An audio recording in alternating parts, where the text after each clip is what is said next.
जरा सी कोई काम को देखकर हम हंसने लगेंगे, ये हमारी मूर्खता है। किसी काम को देखकर हंसना नहीं चाहिए। मुस्कराकर शांति से बैठो, क्योंकि किसी ने तुम्हारा हंसना नहीं देख पाया, उसने कहा इसने हंसना, तुम्हारा दुश्मन पूर्व का कोई बैठा हुआ है, खड़ा है तुम्हारे सामने, तुम्हें दिखाई नहीं दे रहा है, अरे ये तो आज हंस गया, इसने कैसे हंस लिया, और उसने तुम्हें ठोकर मार दी तो रोने लग गए। इसलिए अपनी मंद मंद मुस्कान के हंस के रह जाइए, ज़्यादा खुशी अच्छी नहीं होती है। इसलिए इस जीवन में सारी ठोकरें लगती हैं, और इस जीवन ही सबसे कीचड़ है, और इसी से निकलना है, इसी से पार होना है। तो बंधु, आप कैसे निकलोगे? अपने हिसाब से चलो, एक एक शब्द को घटाते जाओ, आगे बढ़ते जाओ, तो कीचड़ से निकल भी सकते हो। ये मनुष्य पर्याय तुम्हारी सार्थक में लग जाएगी। सच्चे श्राप मानोगे तो महावीर की संतान कह जाओगे, अन्यथा नहीं। बाड़ी ब्राह्मण।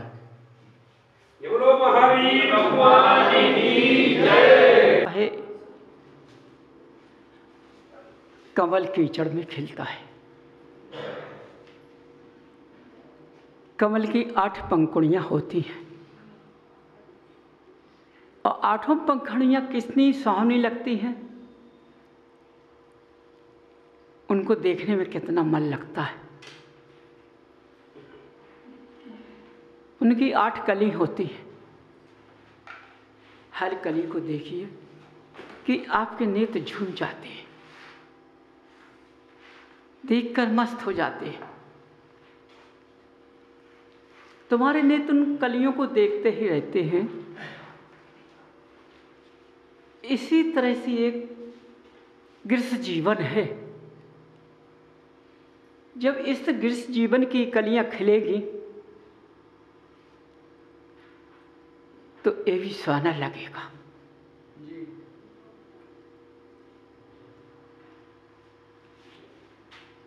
समझो, परिवार खिला हुआ होना चाहिए। देखो, मनुष्य किसी मनुष्य का स्वभाव होता है कि वो सुबह से उठता है, शाम तक उसका चेहरा बना हुआ मिलता है। कैसा उठता है? सुबह से उठता है, शाम तक उसका चेहरा, माने सोता नहीं जब तक, उसका चेहरा बना हुआ मिलता है। उससे पूछो उसका चेहरा क्यों बना मिलता है? क्योंकि उसने दूसरों की खुशियों को वो खुद नहीं देख पा रहा है, तो अपनी खुशी क्या बताएगा वो किसी को? और जिस मनुष्य का शरीर सुबह से लेकर शाम तक मुस्कुराता है, उसका चेहरा देखो कैसा खिला हुआ रहता है, उसका परिवार देखो कैसा खिला हुआ रहता है, उसके परिवार की सुबह देखो कैसी रहती है। समझो,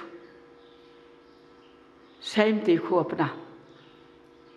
तो हर मनुष्य को गृहस्थ जीवन को सुबह से उठते हुए खिला हुआ रहना चाहिए, मुस्कुराते हुए चलना चाहिए।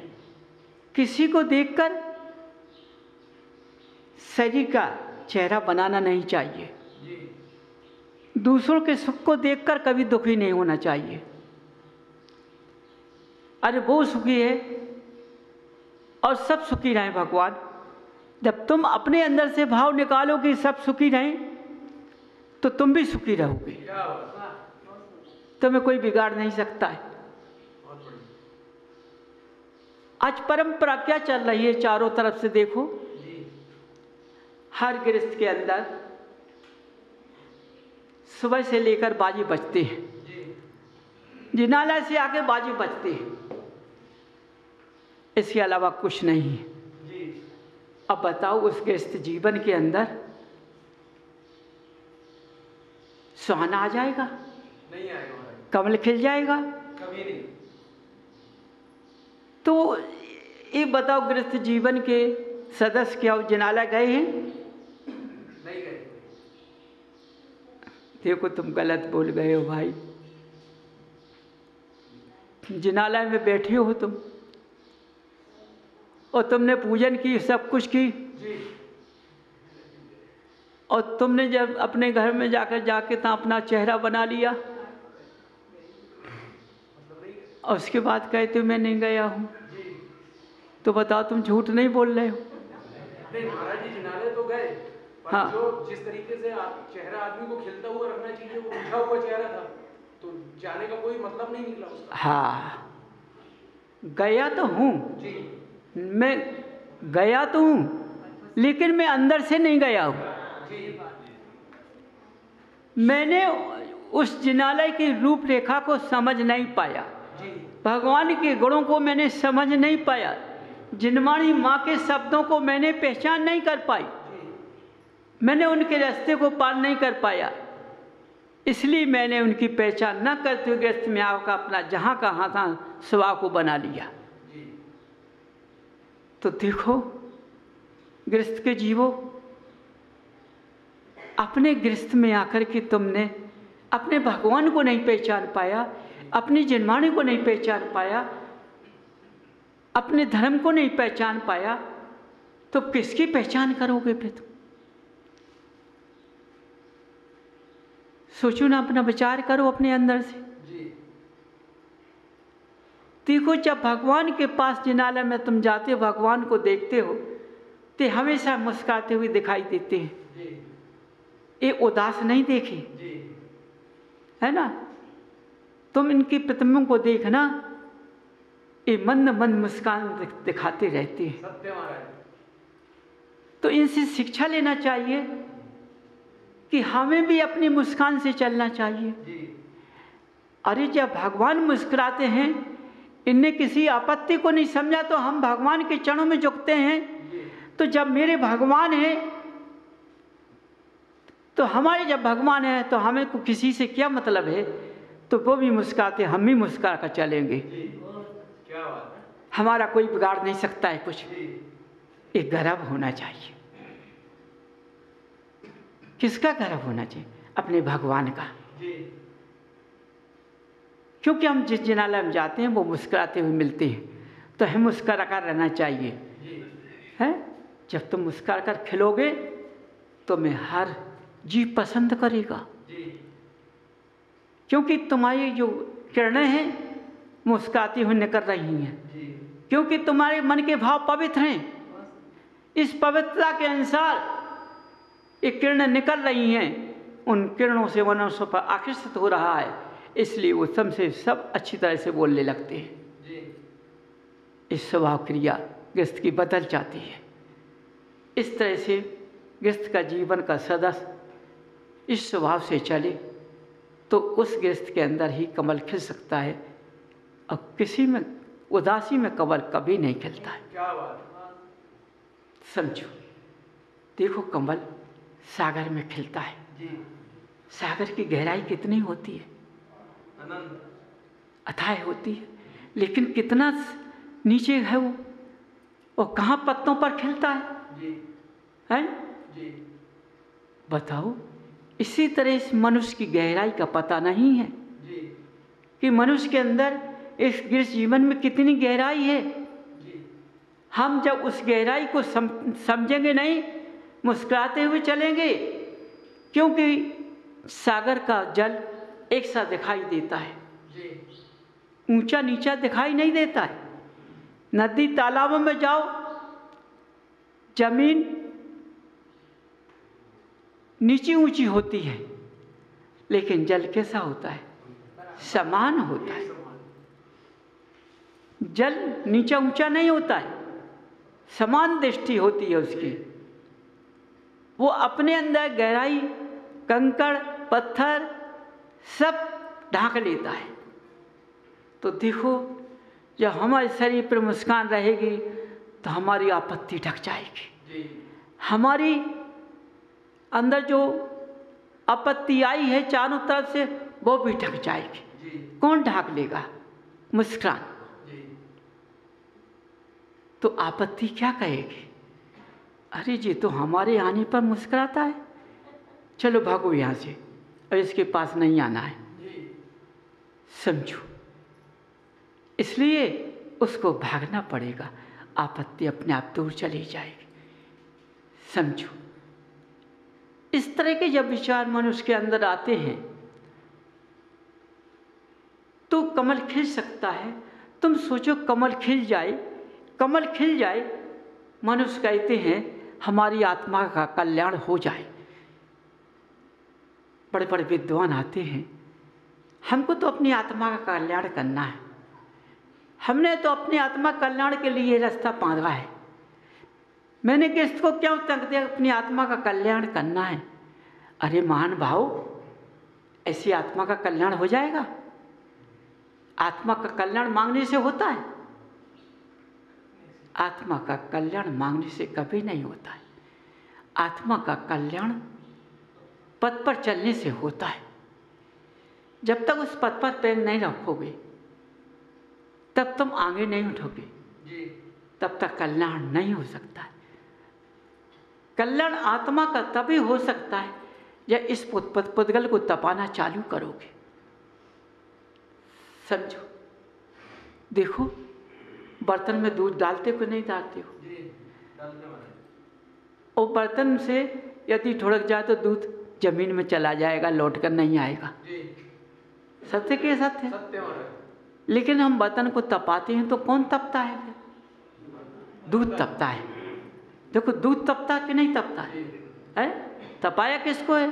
दूध को तपाया कि बर्तन को तपाया? बर्तन को तपाया तो दूध तप कर धीरे धीरे भाप में उड़ने लगा। उड़ता कि नहीं उड़ता है? उड़ते उड़ते कैसा आ जाता है? लड्डू सा बन जाता है।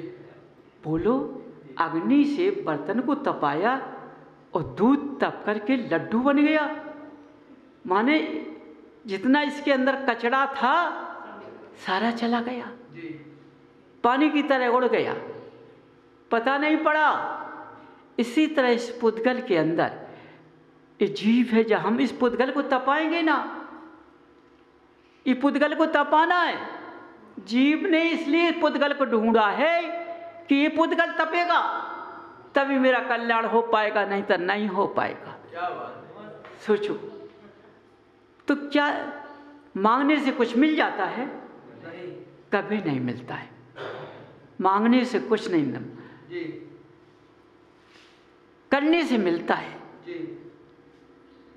वो तो मांगने की रास्ता तुम्हें बता दी कि ऐसा मांगो, उस रास्ते पे चलना तुम्हारा कार्य है।